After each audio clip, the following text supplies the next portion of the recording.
మిర్చి మాట్లాడితే ఒక విషయం చెప్తాడు. మేము ఉండేటప్పుడు 20,000 రూపాయలు ఉండేది, చంద్రబాబు నాయుడు వచ్చాక 13,000కి తగ్గిపోయిందని చెప్పి మాట్లాడుతున్నాడు. ఇది నేను సొంత కవిత్వం కాదు, ఇది ఆన్ రికార్డ్. ఏ డిపార్ట్మెంట్దైనా సరే రికార్డు ఉంటుంది. గత 10 సంవత్సరాలు మిర్చి ధరలను తీసుకున్నాను ఒకసారి. 2015-16 నుంచి 2024-25 వరకు ఏ సంవత్సరం ఎంత ధర మిర్చికి ఉందని అన్ని సంవత్సరాలు చూస్తే మ్యాక్సిమం 11,000 నుంచి 13,600 వరకు ఉంది.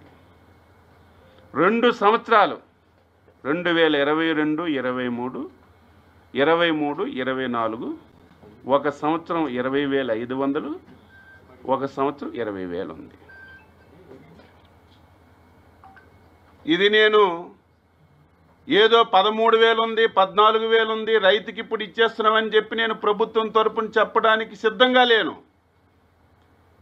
ఈరోజు మిర్చి రైతు ఇబ్బందుల్లో ఉన్నాడు. ఎందుకంటే ఆ రోజుకి ఈ రోజుకి పెట్టుబడులు పెరిగాయి, పెస్టిసైడ్స్ రేట్స్ అన్నీ పెరిగాయి, కూలీలు రేట్లు పెరిగాయి. ఇబ్బందులు ఉన్నటువంటి విషయం కూడా ఈరోజు మేము గ్రహించాం. నీలాగా చేతులు కట్టుకొని ముడుచుకొనో, నీలాగా ఎవరో పేపర్ మీద రాస్తే చదవడమో ఈ ప్రభుత్వానికి, ఈ ప్రభుత్వంలో ఉన్నటువంటి మాకు అవసరం లేదని చెప్పి తెలియజేస్తున్నాను. ఎంత తెలివైన వాడంటే జ్ఞానమున్న ఏ వ్యక్తి కూడా చేయడు. ఒక దంపుడు ఉపన్యాసం ఇచ్చావు కదా జగన్మోహన్ రెడ్డి, దీని ఒక్కదానికి నువ్వు ఆన్సర్ చెప్పు. ప్రభుత్వం మద్దతు ధర ఎప్పుడు ప్రకటిస్తుంది? మార్కెట్లో ధర తక్కువ ఉంటే ప్రభుత్వం మద్దతు ధర ప్రకటించి ప్రభుత్వం వెంటనే ఇంటర్వ్యూన్ అయి కొంత డబ్బులు పెట్టి ప్రభుత్వం కొన్నప్పుడే మనం మాట్లాడాలి. ఎంత తెలివైన వాడంటే 9/1/2020 సంవత్సరం. ఇంకా అబద్ధం చెప్తే నేనేం చెప్పలేను. ఆ రోజుకి ఈ పెద్ద మనిషి ముఖ్యమంత్రి అని నేను అనుకుంటున్నాను. ఆ రోజు అగ్రికల్చర్ డిపార్ట్మెంట్ నుంచి, మార్కెట్ యార్డ్ డిపార్ట్మెంట్ నుంచి ఒక జీవో రిలీజ్ చేశారు. ఆ రోజు మధుసూదన్ రెడ్డి గారు స్పెషల్ చీఫ్ సెక్రటరీగా ఉన్నారు. ఆ రోజు రెడ్ సిల్లీకి ఈ పెద్ద మనిషి మార్కెట్ రేట్ ఎంత ఇచ్చాడంటే 7,000 రూపాయలు ఇచ్చాడు. ఈ పెద్ద మనిషి 7,000 రూపాయలు మార్కెట్ రేటు జీవో రిలీజ్ చేసిన నాటికి గుంటూరు మార్కెట్ యార్డ్లో రేటు 12,000 రూపాయలు ఉంది.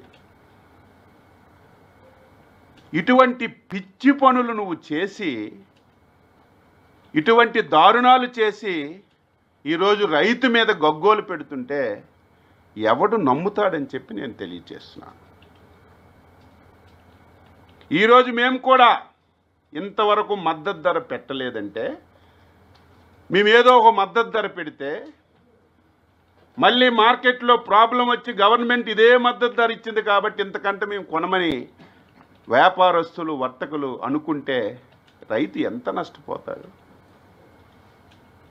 ఎవరు కూడా ఇంతవరకు మిర్చి వచ్చే ముందే మీ అందరి సమక్షంలో నేనే గుంటూరు వెళ్ళి రివ్యూ చేశాను. వాస్తవాలన్నీ తెలుసుకున్నాం. డిపార్ట్మెంట్తో 5 సార్లు రివ్యూ చేశాను. ఎట్టి పరిస్థితిలో ఈరోజు 13,600 ఉన్నా ఇంకా రైతుకి ఇంకొక పైసా ఎక్కువ ఇవ్వాలి. అది ఏ విధంగా ఇవ్వాలనేది మేము అహర్నిశలు కృషి చేస్తుంటే సంతోషించవలసింది పోయి, నీకు పని లేదు కాబట్టి నువ్వు యార్డులకు వెళ్ళి ఈ విధంగా మాట్లాడడం ఎంతవరకు సమంజసం అని చెప్పి అడుగుతున్నాను. దీనికి నువ్వు ఆన్సర్ చెప్పు.